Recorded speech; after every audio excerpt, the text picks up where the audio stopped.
안녕하십니까. 대익남입니다. 대출 상담을 하다 보면, 뭐 이런 게 있습니다. 뭐, 최대 한도로 대출해 주세요. 최저금리로 대출해 주세요. 이런 분들이 의외로 꽤 있는데요. 그 소비자 입장에서 최대 한도로, 대출을 받아야 하는 경우도 물론 있겠지만, 제가 오늘 설명드릴 부분은 대출 금액이 많아질수록 소비자에게 불리해지는 상황에 대해서 설명을 드리겠습니다. 우선 LTV가 높은 대출은 이금융권 저축은행에서부터 보험사 그리고 시중은행 순으로 설명을 드리겠습니다. 자, 저축은행 담보대출의 경우는 그 LTV가 있는데 LTV는 다들 아시죠? 담보인정 비율인데요. 집값이 10억인데 예를 들어서 LTV가 40%다 라고 하면 이제 4억이 대출이 나가는 거고 LTV가 70%다 라고 하면 이제 10억 원짜리 아파트는 7억 원이 대출 한도로 책정이 되는 겁니다. 이 그런 LTV와 신용 점수에 따라서 이제 금리를 차등하는 그런 방식을 적용을 하는데요. 이런 게 있습니다. 이제 한 저축은행의 이제 금리표를 제가 한번 가져와 봤는데요. 여기 보시면 LTV가 있는데 LTV가 이제 70%냐, 75%냐, 또는 뭐 80%냐, 85%냐, 88%냐에 따라서 이렇게 금리를 차등하는 방식을 적용을 하고 있습니다. 10억 원짜리 아파트에 7억 원의 대출을 실행을 한다라고 하면 5.5%의 금리서부터 이제 시작을 해서 이렇게 쭉 올라가는 방식인데요. LTV가 높아질수록 이 금리가 올라가는 거를 여기서 확인을 할 수가 있습니다. 그래서 물론 이제 저축은행에 담보대출을 신청하시는 분들은 대출 한도가 많이 필요하셔서 대출 신청을 하는 거겠지만 내가 이제 필요한 만큼 적당한 선에서 대출을 받는 게 좋기 때문에 이렇게 LTV가 높아질수록 금리가 올라간다라고 이제 설명을 이제 드리는 거고요. 자, 그 다음은 이제 보험사 담보대출인데요.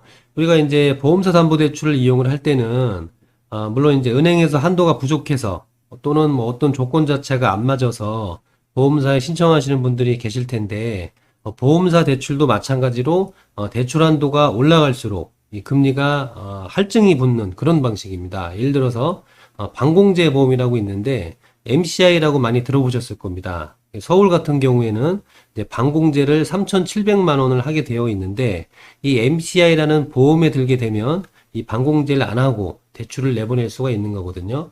그런데 그 보험 비용을 과연 금융사에서 부담을 할까요? 아닙니다. 고객분들에게 전가를 시키는데요. 이 MCI 비용이 정확히 얼마인지는 오픈이 안 돼 있지만 이 MCI를 가입을 함으로써 이 보험사의 이 보증보험 비용으로 내는 그 비용 자체를 고객에게 전가를 시키기 때문에 뭐 따로 비용 청구를 할 수는 없죠. 이렇게 뭐 보험이 들어가니까 비용을 이렇게 내십시오 라고 할 수는 없으니까 이 대출 금리에 자연스럽게 녹이는 거거든요. 네, 그런 게 있고요.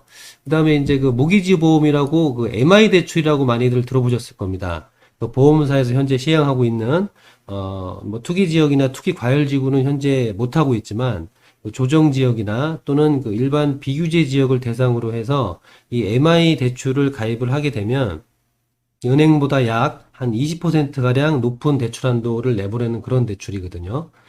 이 보험사에 MI를 가입을 할 때도 마찬가지로 이 보험 비용이 들어갑니다. 그래서 이 금리가 이제 할증이 붙게 되는데요. 이런 거죠. 요것도 이제 한 보험사의 이제 금리표를 제가 한번 가져와 봤는데요. 그 MCI라고 여기 있죠. MCI. MCI에 이제 가입을 하게 되면 이제 대출 금리가 0.1%가 할증이 붙습니다. 이제 올라가는 거죠. 그리고 여기 보시면 이제 MI 가입. MI 대출은 앞에서 설명드렸던 것처럼 주택 구입자금 대출을 할 때 은행에서 한도가 이제 적다라고 하면 약 은행보다 10%에서 20% 정도 더 대출을 해주는 그런 상품이거든요. 이 대출은 아셔야 될 게 투기 지역하고 투기 과열 지역은 안 됩니다. 조정 지역하고 기타 일반 비규제 지역만 적용이 되니까 그 부분 알아두시면 좋고요. 이 MI 대출 가입 시에도 0.3%가 이제 금리가 할증이 붙습니다.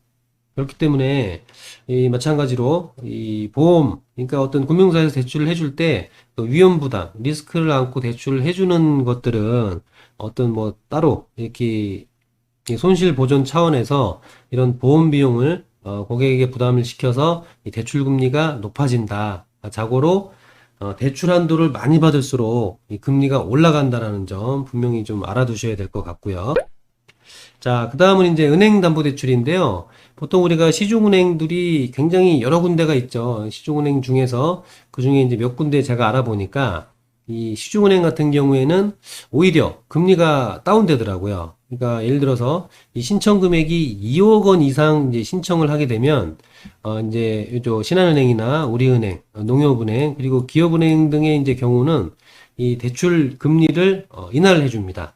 금리 할인이 되는 거죠. 그래서 보험사나 저축은행에 비해서 대출 신청 금액이 많아질수록 금리가 올라가는 방식이 아닌 금리가 좀 떨어지는 겁니다. 내려가는 건데 은행에서 대출하는 한도는 이 가계대출에 이제 집중을 해서 하니까 지금 뭐 서울이나 이런 뭐 경기도 과밀억제권역, 투기지역이나 투기과열지구, 조정지역 같은 경우에는 LTV가 뭐 40%에서 50% 정도밖에 대출을 못 하니까요.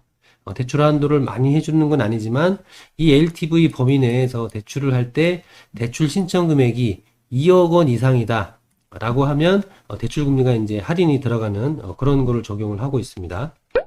자, 예를 들어서 이런 거죠. 이제 한 은행에 제가 이제 상품 설명서를 제가 한번 가져와 봤는데요. 한번 읽어보겠습니다.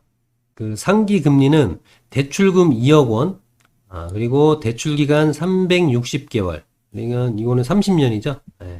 그리고 원금 분할 상환, 그리고 건별 거래. 건별 거래는 이제 대출에 크게 두 가지 방식이 있는데요. 건별 거래가 있고 한도 거래가 있습니다. 건별 거래는 이제 한 건에, 이 건을 그냥 한 건에 나가는 대출을 말하는 거고요. 한도 거래는 여러분들 그 마이너스 통장 방식 대출 아시죠?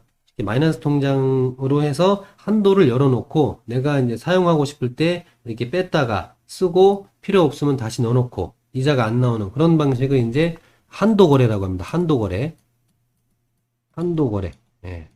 한도 거래라고 하는데 그 한도 거래 말고 건별 거래를 했을 때 그리고 은행 내부 신용 등급이 1등급일 때 그리고 전액 담보대출을 가정하여 산출한 예시이며 실제 대출 취급 시 고객님의 신용 등급, 담보 비율 등의 요소에 따라서 달라질 수 있습니다. 라고 이제 기재가 되어 있는데요. 아까 말씀드렸던 것처럼 은행 중에서도 몇 군데 은행에서 LTV 범위 내에서 대출 신청 금액이 2억 원 이상인 경우에는 금리가 좀 다운되는 그런 게 있으니까 이 부분도 알아두시면 좋을 것 같고요. 그 다음에 또 이제 하나 알아두셔야 될 게 있는데 그 신보 출연료라고 많이들 들어보셨을 겁니다. 그러니까 주택구입자금 대출에 한해서 그 신용보증기금 출연료가 이제 붙는데요. 이 대출은 마찬가지로 이제 그 금리에 약간 녹이는 방식입니다. 그래서 내가 주택구입자금 대출을 은행에 신청할 때는 신보 출연료가 발생이 되는구나. 그게 3개월 이내 구입자금 용도의 대출을 할 때 신보 출연료가 은행에서는 붙는다라고 생각하시면 될 것 같습니다. 그 LTV가 굉장히 높은 대출을 받았을 때 제가 예시를 한번 들어봤는데요. 그러니까 LTV가 어떤 적당한 선에서 대출을 했을 때와 그리고 최대 한도로 대출을 했을 때 과연 이제 그 소비자들에게 고객님들에게 돌아가는 대출 금리가 어떻게 적용이 되는지 제가 한번 예시를 한번 들어봤습니다.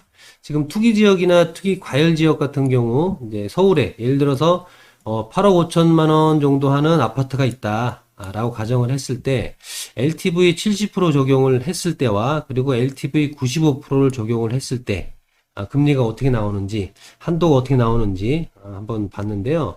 보시면 LTV 70% 적용 시에는 5억 9,500만 원이 대출 한도로 나오고요. 금리는 5.5%서부터 이제 시작을 합니다. 이 5.5%서부터 시작이라는 얘기는 뭐냐면 1등급 기준, 신용 점수가 아주 높았을 때 1등급 기준의 LTV 70%면은 5.5%서부터 시작을 하고요. 그 다음에 LTV 95%죠. 95% 적용을 했을 때는 8억 750만 원이 대출 한도로 나오지만 대출 금리는 6.8%서부터 시작을 합니다. 그러니까 이 갭 차이가 한 1.3% 정도 차이가 나는 거죠. 그리고 대출 한도는 약 한 2억 원 정도, 2억 원 정도 차이가 나지만 내가 5억 9,500만 원으로 어떤 해결을 할 수 있다. 이 대출만 받아도 된다라고 하면 당연히 이제 이 저금리의 5.5% 그 금리 대출을 받아야 되는 거고요. 필요 이상으로 뭐 최대 한도로 대출을 해주세요. 이렇게 했을 때 대출 상담하는 사람 입장에서는 당연히 이제 최대한도로 이제 대출 산출을 하게 되면 금리가 높아지게 되니까 이런 부분들도 이제 고객님들께서 알고 계셔야 한다는 부분을 제가 좀 오늘 좀 설명을 좀 드리고 싶어서 이렇게 좀 화면을 한번 켜봤고요. 자, 그 다음 예시는 이제 조정 대상 지역입니다. 조정 대상 지역도 마찬가지로 이제 경기도에 6억 5천만 원 하는 아파트가 LTV 70%다. 그러면은 4억 5천 5백만 원에 금리는 5.5%부터 그리고 LTV 95% 적용을 했을 때는 대출 한도가 6억 1,750만 원이지만 대출 금리가 1.3%가 훌쩍 뛴 6.8%부터 시작을 한다. 라는 부분들을 알고 계셔야 될 것 같고요. 자, 앞에서 보셨듯이 대출은 최대한 사용하고자 하는 범위 내에서 최소 금액으로 신청을 하는 게 가장 유리합니다. 대출을 최대한 실행했을 때 금융사 입장에서도 대출을 빌려주고 최대한 손실이 일어나지 않도록 각종 보험에 가입해 놓기 때문에 최대 대출 신청 시 보험 비용을 고객에게 전가시키는 만큼 적당한 선에서 대출을 받으시고요. 되도록이면 대출을 받지 않는 게 가장 좋습니다. 그렇지만 대출이 꼭 필요하다면 내가 이제 갚을 수 있는 범위 안에서 최소 한도로 대출 신청을 하시기 바랍니다.